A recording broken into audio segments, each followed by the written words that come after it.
ಮೇಯರಿಂದ ಸಿಎಂಗೆ ಪತ್ರ ಬರೆದರೂ ಕೂಡ ಅವಳಿ ನಗರಗಳಿಗೆ ಅನುದಾನ ಬಿಡುಗಡೆ ಆಗ್ತಾ ಇಲ್ಲ. ಹುಬ್ಬಳ್ಳಿ ಧಾರವಾಡ ಪಾಲಿಕೆ ಏನಿದೆ ಅದಕ್ಕೆ 200 ಕೋಟಿ ರೂಪಾಯಿ ಅನುದಾನ ಬರಬೇಕಾಗಿತ್ತು. ಆದರೆ ಸ್ವತಃ ಮೇಯರ್ ಅವರೇ ಪತ್ರವನ್ನು ಬರೆದು ಮನವಿಯನ್ನು ಮಾಡಿದ್ರು ಕೂಡ ಸರ್ಕಾರದಿಂದ ಬರಬೇಕಾದಂತಹ 200 ಕೋಟಿ ರೂಪಾಯಿ ಅನುದಾನ ಹುಬ್ಬಳ್ಳಿ ಧಾರವಾಡ ಅವಳಿ ನಗರಗಳಿಗೆ ಬರ್ತಾ ಇಲ್ಲ. ಅತಿ ವೇಗವಾಗಿ ಬೆಳೆತಿರುವಂತಹ ನಗರಗಳು ಅಂತ ಹೇಳ್ತಾರೆ.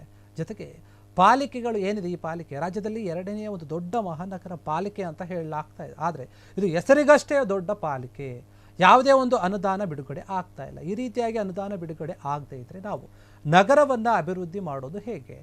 ಅಭಿವೃದ್ಧಿಯಿಂದ ಈ ಒಂದು ಏನಿದು ಪಾಲಿಕೆ ಮತ್ತು ಸಿಟಿ ಕೂಡ ಹಿಂದಕ್ಕೆ ಬಿದ್ದುಬಿಡುತ್ತೆ, ಹಿನ್ನಡೆಯನ್ನು ಅನುಭವಿಸುತ್ತೆ ಅಂತ ಹೇಳಲಾಗ್ತಾ ಇದೆ. ಹುಬ್ಬಳ್ಳಿ ಧಾರವಾಡ ಮಹಾನಗರ ಪಾಲಿಕೆ ಒಟ್ಟು 82 ವಾರ್ಡ್ಗಳನ್ನು ಹೊಂದಿದೆ. ಜೊತೆಗೆ 2 ನಗರಗಳು ಇಲ್ಲಿ ಸೇರಿರುವುದರಿಂದ ಸುಮಾರು 13 ಲಕ್ಷಕ್ಕೂ ಹೆಚ್ಚು ಜನಸಂಖ್ಯೆಯನ್ನು ಕೂಡ ಹೊಂದಿದೆ ಈ ಒಂದು ಪಾಲಿಕೆಯಲ್ಲಿ. ವಾರ್ಡ್ಗಳ ಅಭಿವೃದ್ಧಿ ಮಾಡಬೇಕಾದರೆ ಸರ್ಕಾರದಿಂದ ವಿಶೇಷವಾದಂಥ ಒಂದು ಅನುದಾನ ಬರಲೇಬೇಕು. ಇಲ್ಲದೆ ಏನಾದರೂ ಒಂದು ಬರದೇ ಇದ್ದರೆ ಇಲ್ಲಿ ನಾವು ಯಾವ ರೀತಿಯಾಗಿ ಅಭಿವೃದ್ಧಿಯನ್ನು ಕೂಡ ಮಾಡೋಕ್ಕೆ ಸಾಧ್ಯ ಇಲ್ಲ ಅಂತ ಪಾಲಿಕೆಯ ಮೇಯರ್ ಅವರು ಕೂಡ ಹೇಳ್ತಾ ಇದ್ದಾರೆ. ನಾವೇ ಬರ್ತಿದ್ದೀವಿ ಪತ್ರ, ಆದರೂ ಕೂಡ ಸರ್ಕಾರದಿಂದ ಯಾವುದೇ ಒಂದು ಸ್ಪಂದನೆ ಇಲ್ಲ.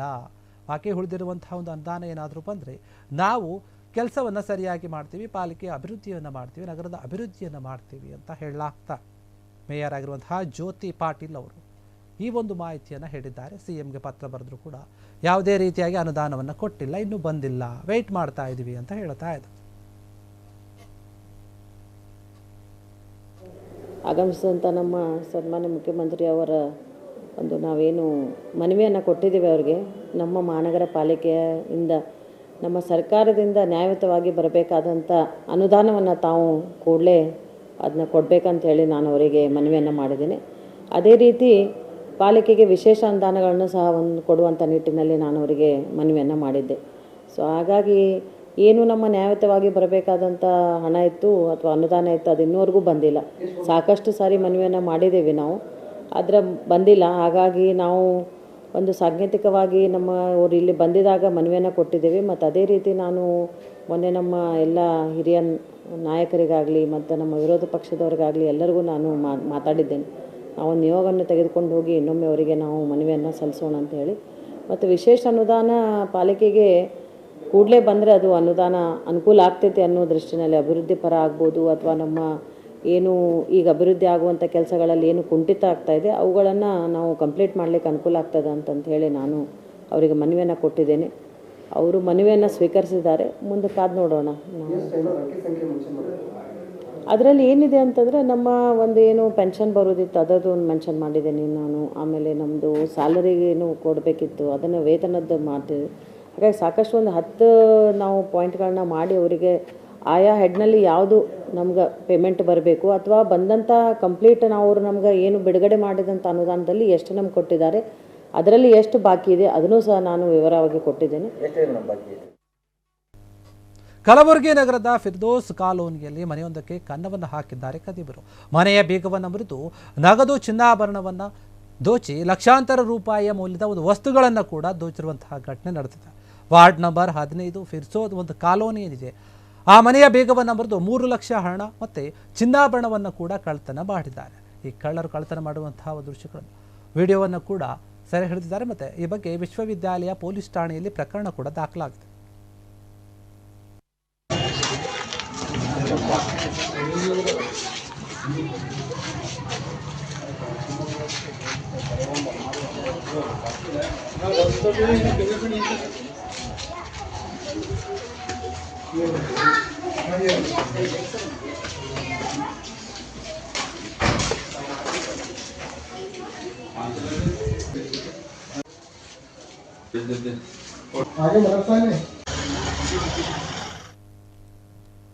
ಹಾವಳಿ ನಗರದಲ್ಲಿ ಬೀದಿ ನಾಯಿಗಳ ಹಾವಳಿ ಹೆಚ್ಚಾಗಿದ್ದು ಗದಗ ಬೆಟಗೇರಿ ಪುರಸಭೆಯಿಂದ ಬೀದಿ ನಾಯಿಗಳ ಕಾರ್ಯಾಚರಣೆ ಅಂತ ಹಿಡಿಯುವಂತಹ ಒಂದು ಕಾರ್ಯಾಚರಣೆ ಆರಂಭವಾಗಿದೆ. ಒಂದೇ ತಿಂಗಳಲ್ಲಿ 2 ಮಕ್ಕಳ ಮೇಲೆ ಬೀದಿ ನಾಯಿಗಳು ದಾಳಿ ನಡೆಸಿದ್ವು. 6 ತಿಂಗಳಲ್ಲಿ 10ಕ್ಕೂ ಹೆಚ್ಚು ಜನರ ಮೇಲೆ ಬೀದಿ ನಾಯಿಗಳು ದಾಳಿಯನ್ನು ನಡೆಸಿದ್ವು. ಅಷ್ಟೇ ಅಲ್ಲದಿದ್ದರೂ ಕೂಡ ಇಷ್ಟೆಲ್ಲ ಆದರೂ ಕೂಡ ನಗರಸಭೆ ಆಡಳಿತ ಒಂದು ಅಧಿಕಾರಿಗಳು ಕಣ್ಮುಚ್ಚಿ ಕುಳಿತಿದ್ರು. ಜನರು ಆಕ್ರೋಶವನ್ನು ವ್ಯಕ್ತಪಡಿಸ್ತಾ ಇದ್ರು. ನಗರಸಭೆ ನಿರ್ಲಕ್ಷ್ಯದ ವಿರುದ್ಧ ಜನರು ಮತ್ತು ಸ್ಥಳೀಯರು ಆಕ್ರೋಶವನ್ನು ವ್ಯಕ್ತಪಡಿಸಿದ ಬೆನ್ನಲ್ಲೇ ಎಚ್ಚೆತ್ತುಕೊಂಡಂತಹ ನಗರಸಭೆ ಅಧಿಕಾರಿಗಳು ಬೆಟಗೇರಿ ಭಾಗದ ಕುರಹಟ್ಟಿಪೇಟೆಯಲ್ಲಿ ಉತ್ತರ ಪ್ರದೇಶದ ಮೂಲದ ಒಂದು ತಂಡದಿಂದ ಬೀದಿ ನಾಯಿಗಳನ್ನು ಹಿಡಿಯುವ ಒಂದು ಕಾರ್ಯಾಚರಣೆಯನ್ನು ನಡೆಸಿದ್ದಾರೆ.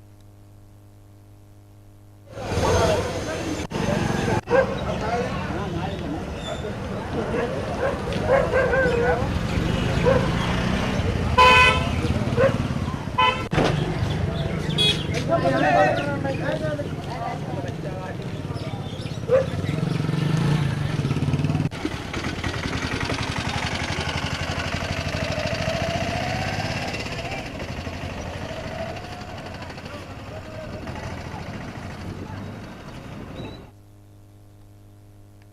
ಸರ್ಕಾರಿ ಶಾಲೆಗೆ ಇನ್ನೇನು ಕೆಲವೇ ದಿನಗಳಲ್ಲಿ 100 ವರ್ಷ ವಸಂತ ಆಗುತ್ತೆ ಕಾಲಿಡ್ತಾ ಇದೆ. ಆದರೆ ಆ ಒಂದು ಶಾಲೆಗೆ ಒಂದು ಸರಿಯಾದ ರೀತಿಯ ಒಂದು ಅಡುಗೆ ಮನೆ ಇಲ್ಲ ಅಂತ ಹೇಳಲಾಗ್ತಾ ಇದೆ. ಬೆಳಗಾವಿ ಜಿಲ್ಲೆಯ ರಾಯಬಾಗ ತಾಲೂಕಿನ ಕಪ್ಪಲಗುದ್ದಿ ಎನ್ನುವಂತಹ ಗ್ರಾಮದಲ್ಲಿರುವಂತಹ ಸರ್ಕಾರಿ ಮಾದರಿ ಶಾಲೆಯ ನವೆಂಬರ್ ತಿಂಗಳಲ್ಲಿ ನವೆಂಬರ್ 12ಕ್ಕೆ ಶತಮಾನೋತ್ಸವವನ್ನು ಆಚರಿಸುತ್ತೆ. ಆದರೂ ಕೂಡ ಇಲ್ಲಿ ಒಂದು ಸರಿಯಾದ ರೀತಿಯಲ್ಲಿ ಅಡುಗೆ ಮಾಡೋಕೆ ಒಂದು ಕೋಣೆ ಇಲ್ಲ ಅಂತ ಹೇಳಲಾಗ್ತಾ ಇದೆ. ಬಿಸಿ ಊಟವನ್ನು ಸಿಬ್ಬಂದಿಗಳು ಹೊರಗಡೆನೆ ಮಾಡ್ತಾ ಇದ್ದಾರೆ. ಯಾಕಂದರೆ ಊಟದ ಮನೆ ಯಾವಾಗ ಬಿದ್ದೋಗುತ್ತೆ ಅಂತ ಗೊತ್ತಿಲ್ಲ. ಅದರ ಒಂದು ದುರ್ವ್ಯವಸ್ಥೆಯನ್ನು ನೋಡಿ ಏನಾದರೂ ಒಂದು ತೊಂದರೆ ಆಗಬಹುದು ಅಂತ ಹೇಳಿ ಬಯಲಿನಲ್ಲಿಯೇ ಅಲ್ಲಿನ ಸಿಬ್ಬಂದಿಗಳು ಅಡುಗೆಯನ್ನು ಮಾಡ್ತಾ ಇದ್ದಾರೆ.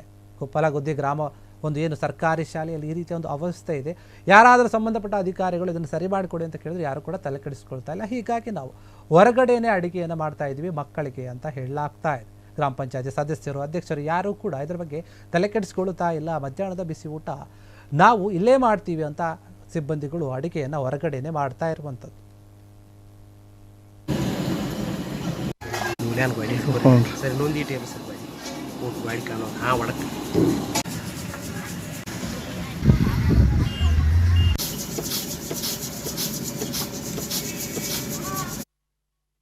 ನಮ್ಮದು ಸರ್ಕಾರಿ ಮಾದರಿ ಪ್ರಾಥಮಿಕ ಶಾಲೆ ಕಪ್ಪಲಗುದ್ದಿ ಸರ. ನಾವು ಬಿಸಿಯೂಟ ಕೇಂದ್ರ ಭಾಳ ದಿವಸ ಆತ್ರಿ ಇದು ಒಂದು ವಿನಾಶದ ಹಂತದಲ್ಲಿ ಇರೋದರಿಂದ ಆಗಿನ ಹಂತದಲ್ಲಿ ಗ್ರಾಮ ಪಂಚಾಯತಿ 50,000 ಅನುದಾನದಲ್ಲಿ ಕಟ್ಟಿದ್ದಿದ್ದು ಅದು ಡೆಮಾಲಿಷ್ ಆಗಿದೆ. ಈಗಾಗಲೇ ಡೆಮಾಲಿಷಿಗೆ ಅನುಮತಿ ಸಿಕ್ಕಿದೆ. ಆದರೆ ಹೊಸದಾಗಿ ಬಿಸಿಯೂಟ ಕೇಂದ್ರ ನಿರ್ಮಾಣ ಇನ್ನೂ ಆಗ್ತಾಯಿಲ್ಲ. ಗ್ರಾಮ ಪಂಚಾಯತಿ PDO ಇರ್ಬೋದು, ಅಧ್ಯಕ್ಷರು ಇರ್ಬೋದು, ಅಥವಾ ತಾಲೂಕ್ ಪಂಚಾಯತಿನ ಆಗಿನ ಅಕ್ಷರದಾಸೋಹ ಕಾರ್ಯಕ್ರಮದ ಅಧಿಕಾರಿಗಳು ಅವ್ರಿಗೂ ಕೂಡ ನಾವು ಮನವಿ ಸಲ್ಲಿಸಿದ್ದೀವಿ.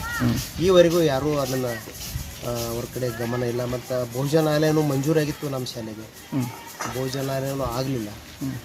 ಅದಕ್ಕೆ ಸರ್ ಈಗ ತಮ್ಮ ಶಾಲೆಯಲ್ಲಿ ಮಕ್ಕಳ ಸಂಖ್ಯೆ ಎಷ್ಟಿದೆ ಸರ್? ಮಕ್ಕಳ ಸಂಖ್ಯೆ ಯಾವುದೂ ಈಗ ಮತ್ತೆ ಯಾರಲ್ಲಿ ತಾವು ಇದನ್ನು ನಮ್ಮ ಕಟ್ಟಡ ಜರು ಆಗಬೇಕು, ಮಂಜೂರು ಆಗಬೇಕು, ಕಟ್ಟಡ ನಿರ್ಮಾಣ ಕ್ಷಣ ಕ್ಷಣದ ಸುದ್ದಿಗಳಿಗಾಗಿ ಫ್ರೀಡಂ ಟಿವಿ ಸಬ್ಸ್ಕ್ರೈಬ್ ಮಾಡಿ, ಲೈಕ್ ಮಾಡಿ ಹಾಗೂ ಫಾಲೋ ಮಾಡಿ. ಹೊಸ ಸುದ್ದಿಗಳ ನೋಟಿಫಿಕೇಶನ್ಗಾಗಿ ಬೆಲ್ ಐಕಾನ್ ಮೇಲೆ ಕ್ಲಿಕ್ ಮಾಡಿ.